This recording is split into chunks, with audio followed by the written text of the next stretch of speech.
السلام علیکم ورحمۃ اللہ وبرکاتہ۔ آئیے سب سے پہلے ایک مرتبہ درود شریف پڑھ لیجیے۔ اللہم صلی علی سیدنا شفیعنا نبینا مولانا محمد بارک وسلم صلو علیہ صلاۃ وسلام علیک یا رسول اللہ صلی اللہ تعالیٰ علیہ وسلم۔ ایک بہت ہی خوبصورت حکایت یعنی واقعہ آپ سماعت فرمائیں۔ حضرت جابر کا مکان اور 1000 مہمان۔ حضرت جابر رضی اللہ تعالیٰ نے جنگ خندق کے دنوں حضور صلی اللہ تعالیٰ علیہ وسلم کے شکم انور پر پتھر باندھا دیکھا تو گھر آ کر اپنی بیوی سے کہا کہ کیا گھر میں کچھ ہے تاکہ ہم حضور صلی اللہ علیہ وسلم کے لیے کچھ پکائیں اور حضور کو کھلائیں۔ بیوی نے کہا تھوڑے سے جو ہیں اور ایک بکری کا چھوٹا بچہ ہے اسے ذبح کر لیتے ہیں۔ آپ حضور صلی اللہ علیہ وسلم کو بلا لائیں، مگر جو کہ وہاں لشکر بہت زیادہ ہے اسی لیے حضور سے پوشیدگی میں کہیے گا کہ وہ کچھ کم آدمیوں کو لے کے آئیں، مثلاً 10 یا 10 سے کم آدمیوں کو لے کے آئیں۔ جابر نے کہا اچھا تو لو میں اس بکری کے بچہ کو ذبح کر دیتا ہوں، تم اسے پکاؤ اور میں حضور صلی اللہ علیہ وسلم کو بلا لاتا ہوں۔ چنانچہ جابر حضور صلی اللہ علیہ وسلم کی خدمت میں پہنچے اور کان میں عرض کیا حضور میرے ہاں تشریف لے چلیے اور اپنے ساتھ 10 آدمیوں سے کچھ کم آدمی لے چلیے۔ حضور صلی اللہ علیہ وسلم نے سارے لشکر کو مخاطب فرما کر فرمایا کہ چلو میرے ساتھ چلو۔ جابر نے کھانا پکایا ہے اور پھر جابر کے گھر آ کر حضور صلی اللہ علیہ وسلم نے اس تھوڑے سے آٹے میں اپنا لعاب ذہن یعنی تھوک مبارک ڈال دیا اور اسی طرح ہڈیاں میں بھی اپنا لعاب ذہن یعنی تھوک مبارک ڈال دیا اور پھر حکم دیا کہ اب روٹیاں اور ہڈیاں پکاؤ۔ چنانچہ اس تھوڑے سے آٹے اور گوشت میں لعاب ذہن مبارک یعنی تھوک مبارک کی برکت سے اتنی برکت پیدا ہوئی کہ 1000 آدمی کھانا کھا گیا، مگر نہ کوئی روٹی کم ہوئی اور نہ کوئی بوٹی۔ مشکوٰۃ شریف کی حدیث ہے۔ یہ حضور یعنی حضرات محترم جب جنگ خندق کے دوران حضور صلی اللہ تعالیٰ علیہ وسلم بھوکے رہ کر اپنے شکم مبارک پر پتھر باندھ کر یعنی بھوکے رہنے لگے، بغیر کھائے 3 دن بھوکے رہ کر رہنے لگے، تو حضرت جابر رضی اللہ تعالیٰ عنہ سے دیکھا نہیں گیا۔ انہوں نے سوچا کہ کیوں نہ آج میں اپنے نبی کو یعنی رسولوں کے رسول یعنی جناب محمد رسول اللہ صلی اللہ تعالیٰ علیہ وسلم کو اپنے گھر دعوت رکھوں، کیوں نہ اپنے گھر ان کو بلاؤں، کیوں نہ ان کو اپنے گھر بلا کر کھانا کھلاؤں۔ یہ سوچ کر جو ہے وہ اپنے بیوی سے جا کے پوچھتے ہیں کہ بیوی صاحبہ بیگم کچھ ہیں گھر میں کھانے کے لیے کہ میں نبی صلی اللہ علیہ وسلم کو دعوت دوں، وہ ہمارے گھر میں آ کے کھانا کھائیں۔ تو ان کی بیوی کہتی ہیں کہ میرے شوہر محترم گھر میں تھوڑے سے جوں کے آٹا ہیں اور ایک بکری کا چھوٹا سا بچہ ہے، بس اس کے علاوہ اور کچھ بھی نہیں ہے۔ ایک کام کیجئے کہ آپ بکری کے بچے کو ذبح کریں اور میں جو ہے یہ سب کو پکا کے رکھتی ہوں، آپ جا کر حضور کے کان مبارک میں جا کر کہیں کہ آپ اور کچھ 6-7 یعنی 10 سے کم 6-7 آدمیوں کو 6-7 صحابیوں کو بلا لائیں، اس سے زیادہ نہیں، کیونکہ اتنا ہے نہیں کہ ہم سب کو کھانا کھلا سکیں، اسی لیے تھوڑے سے ہی کو بلا لے کے آئیں۔ تو حضرت جابر ایسا ہی کرتے ہیں، اس بکری کے بچے کو ذبح کرتے ہیں۔ ذبح کرنے کے بعد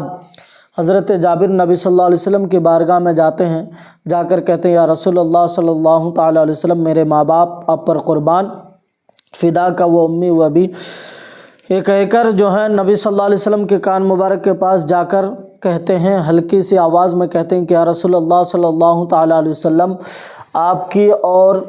کچھ ساتھیوں کی یعنی 6-7 یا 8 کچھ ساتھیوں کی ہمارے گھر دعوت ہیں،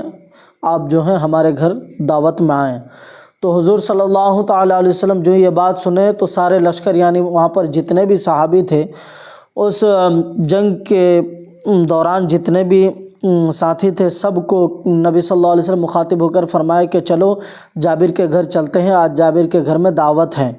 اب حضرت جابر بھی پریشان ہو گئے کہ اب اتنے سارے لوگوں کو کیسے کھانا کھلاؤں، لیکن نبی نے جب کہہ دیا ان کو بھی یقین تھا، نبی کے اوپر ان کو یقین تھا کہ نبی خود جو ہے سنبھالیں گے، نبی کو خود نبی سنبھالیں گے، یہ کہہ کر وہ بھی کچھ نبی سے بغیر کچھ کہے ان کے ساتھ آنے لگتے ہیں۔ گھر پہنچنے کے بعد نبی صلی اللہ علیہ وسلم کہتے ہیں کہ جابر وہ جو تمہارے آٹے ہیں اس آٹے کو لایا جائے، اور جو ہڈیاں، جو آپ نے گوشت اور ہڈیاں رکھے ہیں اس بکری کے بچے کے، وہ لائیں۔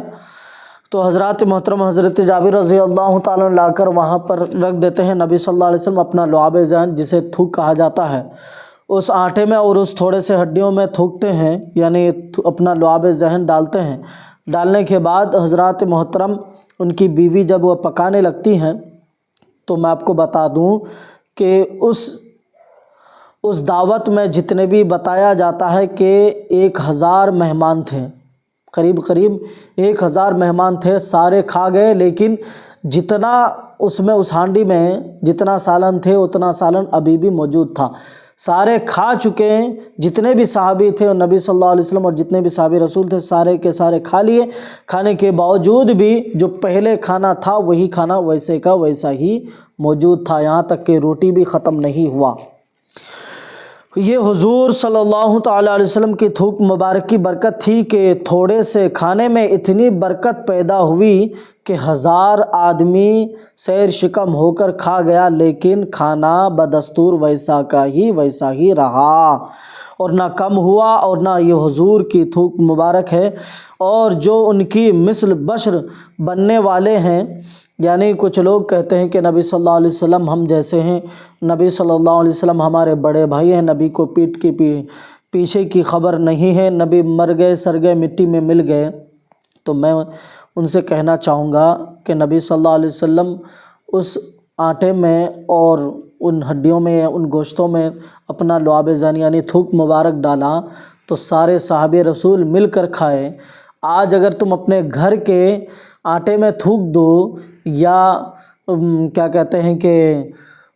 سالن میں تھوک دو، تو یہاں تمہاری بیوی تو کیا، تیری اماں بھی نہیں کھائے گی، تمہاری ماں بھی نہیں کھائے گی، اس کھانے کو نہیں چھیے گی۔ لیکن یہ نبی کی برکت ہے،